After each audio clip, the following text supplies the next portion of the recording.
ನೀವು 500 ರೂಪಾಯಿ ನೋಟ್ಗೆ ಚೇಂಜ್ ಕೇಳಕ್ ಬಂದಿದ್ದೀರಾ? ನನ್ನ ಹತ್ರ 500 ರೂಪಾಯಿ ನೋಟ್ ಇಲ್ಲ ರೀ. ನಿಮ್ಮ ಹತ್ರ ಅಲ್ಲ ರೀ, ನನ್ನ ಹತ್ರ 500 ರೂಪಾಯಿ ಇದೆ ಅಂದಿದ್ದು. ಬನ್ನಿ ATMಗೆ ಹೋಗೋಣ. ಈ ತಂಪೊತ್ನಲ್ಲಿ ATM ಬಗ್ಗೆ ಯಾಕ್ರೀ ಮಾತಾಡ್ತೀರಾ? ನೀವು 1000 ರೂಪಾಯಿ ಇಟ್ಕೊಂಡು 1.5 ಲೀಟರ್ ಕಣ್ಣೀರ್ ಸುರಿಸಿ ನಿಮ್ ಕೈಯಲ್ಲಿ ಬಿಟ್ಟು ಬೇರೆ ಇನ್ಯಾರ ಕೈಯಲ್ಲೂ ಚೇಂಜ್ ಇಸ್ಕೊಳ್ಳಲ್ಲ, ನನಗೆ ನೀವೇ ಚೇಂಜ್ ಕೊಡ್ಬೇಕು ಅಂತ ಗೋಳಾಡ್ಕೊಂಡು ಅಲ್ಲೋ ಟೈಮ್ ಬರುತ್ತೆ ಅನ್ಕೊಂಡೆ. ಆ ಟೈಮೂ ಬರ್ಲಿಲ್ಲ. ನನಗೆ ಗೊತ್ತಾಗೋಯ್ತ್ರಿ, ಇನ್ನೂ ಚೇಂಜ್ ಸಿಗಲ್ಲ. ಯಾಕಂದ್ರೆ ಬ್ಯಾಂಕ್ ಮುಂದೆ ಕ್ಯೂ ಖರಾಬ್ ಆಗಿದೆ ರೀ.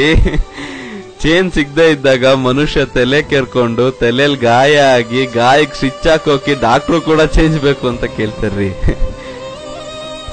ಅಂತದ್ರಲ್ಲಿ ನಮ್ ಜನ ಈ ಮನಿ ಮಷೀನ್, ಮನಿ ಪ್ಲಾಂಟ್, ATM ಅಂತಾರಲ್ಲ, ಅದರಲ್ಲಿ ಕಾರ್ಡ್ ಹಾಕಿ ಪರ ಪರ ಪರ ಅಂತ ಉಜ್ಜಾಡ್ಬಿಟ್ಟಿದ್ದಾರೆ ಕಣ್ರಿ. ನಾನ್ ಬರೋಷ್ಟೊತ್ತಿಗೆ ಮಷೀನೇ ಔಟ್ ಆಫ್ ಸರ್ವಿಸ್ ಆಗೋಯ್ತು. 100 ರೂಪಾಯಿ ಸಿಗ್ಲಿಲ್ಲ ಅಂತ ನನಗೇನು ಬೇಜಾರಿಲ್ಲ ರೀ.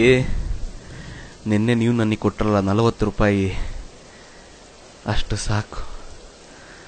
ಅದರಲ್ಲೇ ಟೀ ಬನ್ನು ಬಾಳೆಹಣ್ಣು ತಿನ್ಕೊಂಡು ಹೇಗೋ ಇನ್ನೊಂದೆರಡು ದಿನ ತಳ್ಳಾಕ್ತೀನಿ.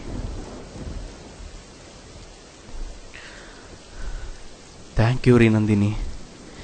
10 ರೂಪಾಯಲ್ಲೂ ಹೊಟ್ಟೆ ತುಂಬಿಸ್ಕೊಳ್ಬೋದು ಅಂತ ಹೇಳ್ಕೊಟ್ಟಿದ್ದ ದೇವತೆ ನೀವು. ಈ 500 ರೂಪಾಯಿ ಮುರಿಸಿ ಚೇಂಜ್ ಆಗೋವರೆಗೂ ನಿಮ್ಮ ಉಪಕಾರ ಮರೆಯಲ್ಲ ರೀ ನಾನು.